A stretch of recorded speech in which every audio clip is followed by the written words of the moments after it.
If you found yourself in the middle of a life review, what would you feel? Would you want a do-over? Or would you mostly be satisfied with how you had lived your life? Hi, it's Margaret Maloney, and welcome to Season 3 of the Death Dhamma Podcast. I'm so glad you're here, and I'm so appreciative that you are part of my community. And yet, I seek not to be attached to the idea of the podcast or even to the idea of our community. And that's our topic this season: attachment, clinging, and aversion. What happens when we really want something? What happens when we really don't want something? And what does it do to our suffering and dissatisfaction? Let's dive in and find out a little bit more with today's episode. What is a life review? The term life review and flashback before death refer to a phenomenon widely reported as occurring during near-death experiences in which a person rapidly sees much or all, the totality of their life history. You've probably heard the expression, "my life flashed before my eyes." There's no reason to believe that this experience only belongs to members of a specific religious group. And for people who have had near-death experiences, this life review is helpful. Is there a way for the rest of us to have a life review? In thinking about the life review and the theme of being able to see how we have lived our lives and whether or not we get second chances, I'm reminded of 3 different stories. 2 of the stories are movies, and 1 is a television series. And I know that there are books and many other opportunities to consider this theme. First, I think of Heaven Can Wait. As far as I know, there are 3 versions of this movie. The first one from 1941, which was called Here Comes Mr. Jordan. And then in 1943, there's a version called Heaven Can Wait. And I believe in 1978, it's also called Heaven Can Wait. Both involve a man who, upon his death, revisit his deeds, good and bad, what he has done, how he has lived his life. And in the first version, the one from 1943, he goes and presents himself to the devil because he is certain that based on how he's lived his life, he's supposed to go to hell. Now, in the version from 1978, which is the one that I would be more familiar with because I remember going and seeing it in the movie theater all those many years ago, he was actually removed from his body by an overeager guardian angel before he actually died. The angel saw that he was bicycling into a tunnel, that there was a truck coming, and the angel thought that he was going to be hit and killed by the truck, so he snatched his soul out of his body. But it turns out the angel was wrong, and he wasn't going to die. He was actually going to live. So mix-ups and, I'll say, comedic situations ensue. But the underlying theme is that he needs to take this opportunity to do good things. Defending Your Life, which came out in 1991, a 1991 film, finds a man who has died and is on trial in the afterlife to defend his choices and how he lived his life. Now, in some traditions, you might have considered him to be in purgatory, although not all traditions subscribe to the idea of purgatory anymore. But where he is in this place called Paradise City.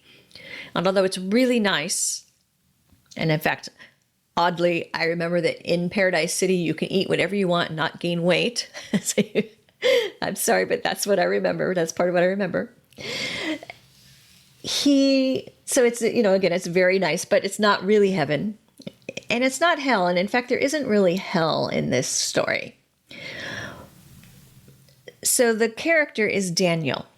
And so Daniel has to defend his life. And it's a trial. And like other trials, Daniel has a defense attorney. And his defense attorney is Bob Diamond. So Bob Diamond explains that people from Earth use so little of their brains that they spend most of their lives functioning based on their fears. And if the court determines that Daniel has conquered his fears, he will be sent on to the next phase of existence where he will be able to use more of his brain and thus be able to experience more of what the universe has to offer. Otherwise, his soul will be reincarnated on Earth to live another life and another attempt at moving past his fears.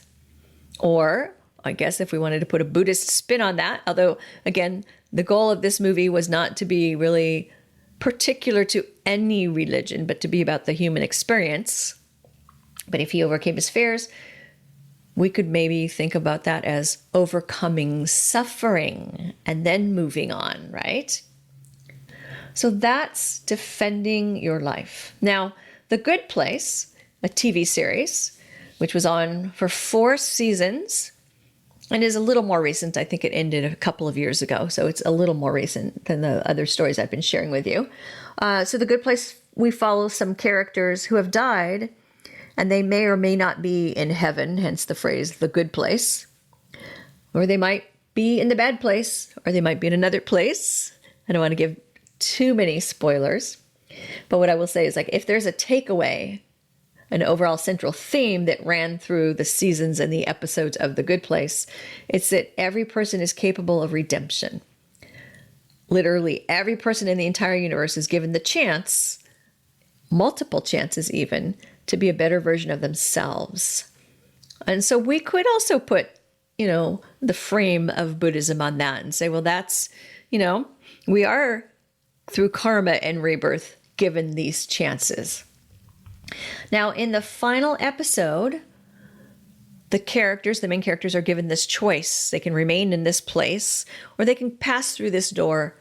And I guess you could say in the way that this passing through this door represents that they go to, I'll say, a different plane of existence. They are no longer as we see them, because in this series we see them as, human beings. That's how they are presented to us, right? So if the characters choose to pass through the final door, it appears that the goodwill that somebody has created on their journey is brought right back into the world. So that's an interesting idea as well, too. So like the goodwill, the merit that, and I'm saying merit, they don't say merit in The Good Place. I'm putting, a little bit of a frame of Buddhism on this, that the goodwill goes back into the world. So we have a fascination with what happens after we die. And we like the idea of seeing our lives and being given the opportunity to do better. You can definitely make the argument that this is what the combination of karma and rebirth do for us. But the majority of us don't have near-death experiences. And we're not living the plotline of heaven can wait, or defending your life, or The Good Place. We are living now, and we are going to die. And most of us are going to be reborn. And we would like to create the karma to have, a good death and a good rebirth, and ultimately freedom from suffering.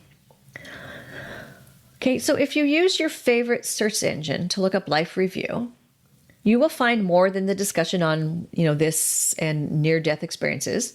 You will also find recommendations for practices from life coaches, from hospice facilities, and from therapists.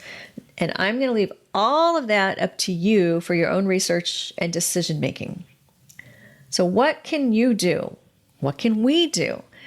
Well, this is the journaling episode, right? This is the episode where I share with you ideas for your practice and the truths about my practice. And maybe the idea of a life review feels overwhelming. That's okay. No worries. You have the tools you need in your Buddhist practice. You can do good deeds and create more positive karma for whatever may have happened in your past, because you can't go back and redo your past. Also, to do good deeds, because this is the way we are meant to live, to avoid creating suffering for others and, of course, for ourselves. So do those good deeds and meditate, and consider reviewing your day. At the end of each day, think about your day. That is a lot less than doing a whole life or a decade or a year or a quarter or a month even, right? A day. Consider a daily review. At the end of each day, think about your day, the thoughts you had, the emotions that came up, how they felt, how you handled them, your interactions with others. And if you find something that you're not feeling great about, then decide how you will remedy it and how you will come to terms with it. For example, if you had some rough words with someone, then think about circling back to that person and apologizing. If for some reason that apology is not possible, maybe it was a stranger or, like somebody in the store or somebody on the road, right? It happens. Sometimes we have these difficult interactions with strangers because we're not ourselves or they're not themselves or something, right? Something is happening.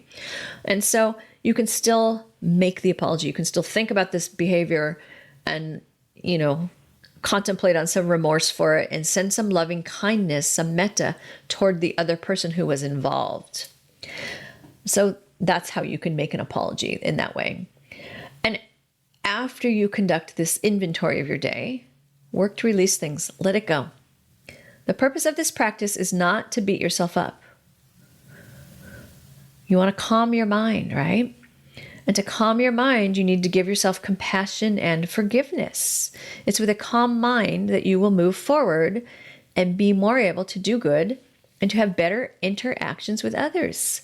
So in this way, you won't need the narrative of heaven can wait or defending your life or the good place to help you after you die, because you're building your good karma now. I would love to hear from you, your thoughts, your suggestions, your own stories about attachment. So follow this link, I'm going to read it to you in a minute here, to leave me a 90-second message with your ideas and suggestions. You can go to https://www.speakpipe.com/death_Dhamma_podcast. I suppose you could also just use your favorite search engine to say SpeakPipe Death Dhamma Podcast. And there you can record an audio message for me. And be sure to come over to margaretmaloney.com. That's MargaretMeloni.com and join the community. You've been listening to the Death Dhamma Podcast with your host, Margaret Maloney. Thank you so much for being here. Come find me on margaretmaloney.com, MargaretMeloni.com.